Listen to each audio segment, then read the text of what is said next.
Nous enchaînons à présent avec Enjeu patrimoine, un enjeu patrimoine consacré aux commissions de mouvement et à l'arrêt des commissions de mouvement dans le secteur financier, notamment vis-à-vis des fonds d'investissement, puisque le 19 mai dernier, les investisseurs et les professionnels du secteur financier ont découvert un arrêté publié au journal officiel qui modifie le règlement général de l'autorité des marchés financiers et qui interdit ces fameuses commissions de mouvement à partir du 1er janvier 2026. Pour en parler, nous avons le plaisir de recevoir sur le plateau de Smart Patrimoine, Philippe Sourlas, secrétaire général adjoint de l'AMF en charge de la direction de la gestion d'actifs. Bonjour Philippe Sourlas. Bonjour. Bienvenue sur le plateau de Smart Patrimoine. Nous sommes également en plateau avec Marc Renaud, président de Mandarine Gestion. Bonjour Marc Renaud. Bonjour. Bienvenue également sur le plateau de Smart Patrimoine. On va commencer avec vous Philippe Sourlas sur ce sujet des commissions de mouvement, de l'interdiction de ces commissions de mouvement. Alors j'en donne une définition qui sera peut-être effectivement un petit peu caricaturale, on aura le temps de la développer, mais c'est le fait de facturer un pourcentage à chaque fois qu'on achète ou qu'on vend au sein d'un fonds une action ou plusieurs actions, en expliquant qu'à partir du moment où il y a une action qui est faite, il y a une rémunération qui est donnée. C'est une spécificité française et l'AMF, alors c'est pas que l'AMF d'ailleurs, le Sénat s'est également exprimé sur le sujet, mais a décidé de dire ça suffit maintenant, à partir du moment où on gère un fonds, pas besoin d'appliquer des frais supplémentaires à chaque fois qu'on réalise des transactions. Alors effectivement, ce qu'il faut savoir, c'est que dans les fonds, il y a toujours une couche de frais qui est calculée sous la forme d'un pourcentage de l'actif net qui existe. Et les commissions de mouvement, finalement, c'est un autre type de frais qui vient s'ajouter à cette première catégorie. Et vous l'avez finalement bien défini, qui en fait est lié au fait d'acheter ou de vendre des titres. Et donc à chaque fois que le gérant va décider d'acheter ou de vendre des titres, ça va venir augmenter le niveau de rémunération qu'il perçoit. Et ce lien qui est fait entre la décision d'investissement du gérant et sa rémunération crée un conflit d'intérêts qui explique que l'AMF a effectivement souhaité mettre fin à cette pratique qui est une spécificité française, vous l'avez dit à juste titre. Donc le sujet, si je comprends ce que vous dites, le sujet c'est pas tellement le fait que ça fasse des frais plus conséquents, c'est le fait qu'il y a un conflit d'intérêts et qu'on aurait tendance à acheter et vendre plus d'actions justement pour augmenter la rémunération, alors que c'est pas forcément en lien avec la stratégie de long terme du fonds. C'est précisément cela, c'est-à-dire que plus le gérant aura tendance à acheter et à vendre des titres, ce qu'on appelle dans le vocabulaire technique le taux de rotation, plus le portefeuille du fonds tourne vite, plus le montant des frais va être élevé. Et donc du coup, ça peut prêter lieu à des abus où il y a un risque que le gérant puisse être tenté finalement de prendre une décision d'investissement, non pas pour améliorer la performance du fonds pour son client, mais pour augmenter sa rémunération. Et donc c'est ça le conflit d'intérêts qui pose problème et qui explique cette décision d'interdiction. Donc interdiction qui interviendra au 1er janvier 2026, qui va laisser un délai finalement au fonds pour s'adapter à cette nouvelle réglementation, sachant que, si je ne dis pas de bêtises, les commissions de mouvement, Philippe Sourlas, concernent ceux qui décident de les appliquer, ça ne concerne pas l'intégralité des fonds en France aujourd'hui. Voilà, absolument, c'est une minorité des fonds français qui prévoit ce type de commission. Pour donner quelques ordres de grandeur, il y a un peu plus de 100 sociétés de gestion sur 700 en France qui en prélèvent. Et ça représente quelque chose qui est de l'ordre de 3 à 4% du chiffre d'affaires des sociétés de gestion en France. Donc c'est une pratique qui est plutôt, circonscrite, même si les montants en absolu ne sont pas négligeables. On voit que 500 millions d'euros de revenus, c'est quand même un chiffre qui est conséquent. Oui, c'est ça, c'est ce que je lisais, effectivement, 500 millions d'euros de revenus, alors au global, et ça représente 4% environ des rémunérations. Marc Renaud, donc du coup, vous êtes directement concerné, alors ou non, vous allez nous le dire, effectivement, si vous appliquez des commissions de mouvement, mais comment est-ce que vous voyez du coup cette réglementation qui évolue sur le sujet des commissions de mouvement ? Sincèrement, c'est justifié pour deux raisons. La première, c'est qu'il y avait vraiment des frais associés aux transactions il y a 20 ans quand on faisait les trucs à la main. C'est quand même plus difficile à justifier aujourd'hui. Et puis la deuxième raison, c'est que, vous l'avez mentionné également, c'est une pratique franco-française. Donc ça nous aligne sur les pratiques européennes et ça permet par exemple de pouvoir exporter nos fonds. Parce qu'aujourd'hui, aller expliquer à un investisseur allemand les commissions de mouvement, je peux vous dire que c'est un moment difficile à passer. Parce qu'ils ne sont pas du tout habitués à ça. Non, ça n'existe pas. Donc voilà, alors quand vous parlez de 4%, c'est une moyenne. Il y a des gens qui n'en prennent pas du tout, il y a des gens qui en prennent beaucoup. Oui, je voyais que ça pouvait aller jusqu'à 30%. Voilà. C'est ce que je disais dans un article sur les Échos. Effectivement, voilà, c'est là, 30% des chiffres d'affaires. Ouais. Là, c'est un peu compliqué à expliquer. Mais donc, si vous voulez, l'AMF est dans son rôle, elle protège les épargnants, notamment les moins sophistiqués.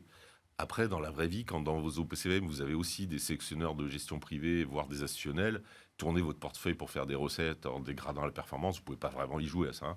Mais l'AMF est dans son rôle de protéger les épargnants qui n'ont pas les moyens de vérifier. D'accord. Et nous, très rapidement, nous, on en a pratiqué, mais on les éteignait parce qu'on n'est pas à l'aise avec cette commission. Donc, c'était devenu une recette de poche. Parce qu'en en fait, il y a deux arguments, si je comprends bien. Le premier, c'est de dire qu'avec les outils digitaux, finalement, ça a moins de sens puisqu'on y passe moins de temps et donc globalement, en fait, on facture quelque chose qui se fait presque automatiquement. Et de l'autre, en fait, à partir du moment où on veut être un petit peu compétitif à l'international, ces commissions de mouvement ne se justifiaient plus. Non, et parmi les raisons qui font que la SICAV luxembourgeoise a gagné par rapport à la SICAV française, alors il y a d'autres raisons, mais il y a celle-là. C'est une pratique qui va nous aligner encore une fois sur des pratiques internationales, c'est une bonne nouvelle. Bon, bah, donc c'est plutôt une bonne nouvelle que le secteur financier considère que c'est une bonne nouvelle. Philippe Sourlas, ça a été compliqué à mettre en place les discussions avec le secteur financier parce que je trouve qu'il y a quoi, il y a à peu près 700 fonds en France, il y en a un peu plus de 100 qui pratiquaient ces commissions de mouvement, ça reste une minorité, donc ça vient, en fait, finalement, ça vient mettre tout le monde au diapason d'une pratique qui était déjà enclenchée, si je comprends bien, dans un certain nombre de fonds. Voilà, alors effectivement, c'est une minorité des sociétés de gestion. C'est vrai qu'en termes de nombre de fonds, il y en a un peu plus. Oui, bien sûr, de sociétés de gestion, pardon. Oui, oui. Mais effectivement, ça a été un dialogue pour lequel voilà, on a une discussion assez longue, puisque même si, à nouveau, ça concernait une minorité, les montants sont quand même très conséquents. Donc 500 millions d'euros de revenus, c'est quand même pas du tout anecdotique. Comme vous l'avez dit à juste titre, certaines sociétés étaient beaucoup plus concernées que d'autres. Et donc pour certains acteurs, ça pouvait être une décision qui était quand même assez forte et assez impactante. Donc ça a été une discussion, voilà, on a pris le temps de l'échange avec les acteurs pour vraiment être certain de mesurer toutes les conséquences de cette décision. Et on a donné du temps aux acteurs aussi pour s'adapter et s'ajuster à cette évolution, puisque cette interdiction prendra effet en 2026. Et ça pose quand même un certain nombre de questions. Je me tourne vers vous, Marc Renaud. Vous parliez effectivement des institutionnels, mais des institutionnels qui, globalement, ont les moyens d'avoir des gens qui vérifient un peu ce qui se passe, ou en tout cas qui sont formés au sujet. Quand on est épargnant et qu'on nous dit, de toute façon, c'est comme ça, vous avez des commissions de mouvement, on n'avait pas forcément les moyens de vérifier, ou en tout cas le temps d'aller regarder si c'était comme ça chez les autres. Là, ça a le mérite, entre guillemets, de mettre la lumière sur le fait que c'était pas quelque chose de normal. Alors, sans dire que c'était anormal, mais dans le sens où, par rapport à ce qui se faisait ailleurs, que ce soit en France ou à l'international. Donc ça a une vertu un peu pédagogique quand même aussi. Oui, ça a été compréhensible, c'était devenu moins compréhensible, j'en conviens. Et encore une fois, oui, le rôle de ceux qui supervisent le marché, c'est que les épargnants soient traités de façon équitable. Et c'est vrai que celui qui a le moyen de descendre les comptes est très avantagé par rapport à celui qui s'est fait vendre un contrat d'assurance vie et qui regarde ça une fois tous les 3 ans. Donc oui, c'est un truc qui est nettoyé et clarifié. Il pouvait y avoir des mauvaises surprises comme ça, parce que j'imagine, enfin, c'est même pas j'imagine, on vous appelle pas à chaque fois qu'on achète ou qu'on vend une action. Donc globalement, vous voyez facturer à la fin des commissions de mouvement, vous voyez au passé, ou en tout cas encore un peu présent, facturer des commissions de mouvement, sans même savoir globalement ce qui s'est passé dans le fond.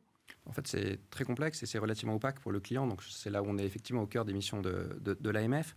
Et même pour nous, puisque c'est un sujet sur lequel on avait beaucoup travaillé par le passé, donc on avait vraiment essayé de faire la chasse aux abus, on était allé regarder un certain nombre de cas sur lesquels on avait une suspicion d'abus avec un gérant qui aurait pu réaliser un certain nombre d'opérations dans son intérêt financier propre et pas dans celui de ses clients. On s'est rendu compte, et l'expérience nous a démontré que c'est extrêmement difficile à caractériser, puisqu'en fait, il faut réussir à démontrer que l'intention du gérant, quand il appuie sur le bouton et qu'il décide d'acheter tel titre ou de vendre tel titre, c'était de générer du revenu pour lui et pas d'améliorer la performance du fonds. Donc cette analyse, elle est extrêmement difficile à faire. Et oui, surtout que ça peut être les deux à la fois. Ça peut être les deux à la fois. Et donc du coup, il y a une vraie difficulté, en tout cas, à comprendre et le cas échéant pour un superviseur à démontrer, notamment dans une perspective de sanction, les cas d'abus. C'est ce qui explique que la mesure d'interdiction nous semblait souhaitable, puisque c'est une façon, quelque part, de mettre fin à la suspicion et de clarifier les choses. Marc Renaud, deux questions. Est-ce que, selon vous, ça peut avoir un impact sur la gestion des fonds demain qui pratiquaient ces commissions de mouvement ? Est-ce que, du coup, c'est de nature à remettre en cause un arbitrage qu'ils auraient fait, par exemple, sur telle ou telle action ? Je ne veux pas me prononcer sur les pratiques de mes confrères, mais ce qui est sûr, c'est que ça participe à la baisse des frais de gestion. D'accord, oui. Et à la transparence des frais de gestion. Donc les gérants ont vécu des années fort juteuses, ça allait un peu moins, ça reste un métier tout à fait rentable, Et voilà, on est dans une logique de clarification et de transparence, et c'est le sens de l'histoire. Et alors justement, c'était ma deuxième question. Alors je ne sais pas effectivement si vous pourrez me répondre pour l'intégralité du marché, mais est-ce que du coup supprimer des frais quelque part ne pourrait pas, d'ici 2026, augmenter des frais ailleurs? C'est la crainte qu'on peut avoir en tant qu'investisseur quand on place son argent. Marc Renaud, vous pensez que ces frais ne sont pas justifiés, donc globalement, ça ne devrait pas les augmenter dans un second temps? Non, puis surtout, ça fait partie de la transparisation des frais. Mais il y a aussi une évolution, enfin une réforme qui est faite sur le calcul des commissions de performance, par exemple. Donc, on s'est penché sur l'ensemble des commissions. Non seulement il faut les justifier, mais surtout il faut les montrer. D'accord. Quand vous les montrez, vous ne compensez pas un truc qui n'était pas justifié par un autre que vous inventez. Bien sûr. Donc, le sens, c'est la baisse des commissions. C'est d'ailleurs tout à fait l'objectif de l'AMF. Il faut les montrer et les rendre compréhensibles effectivement à tous. Voilà. Ouais.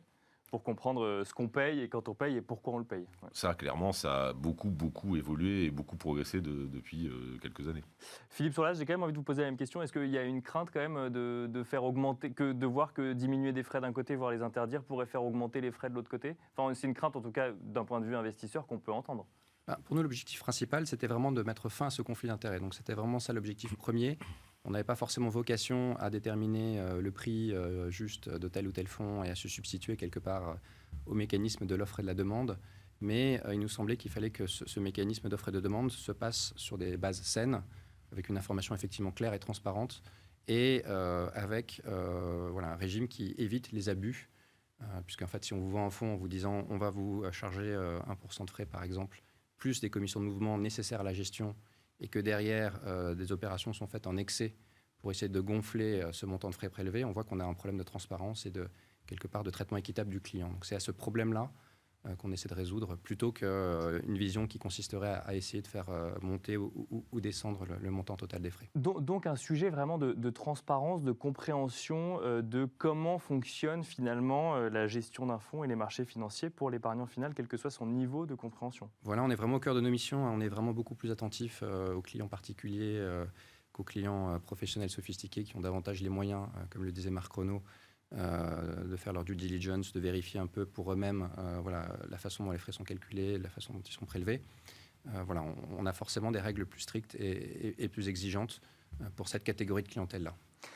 Marc Renaud, j'ai une question que j'ai envie de vous poser de manière un peu plus générale, puisque effectivement, quand on vous écoute, comme chez Mandarin Gestion, si je comprends bien, ces commissions de mouvement étaient déjà plus ou moins éteintes.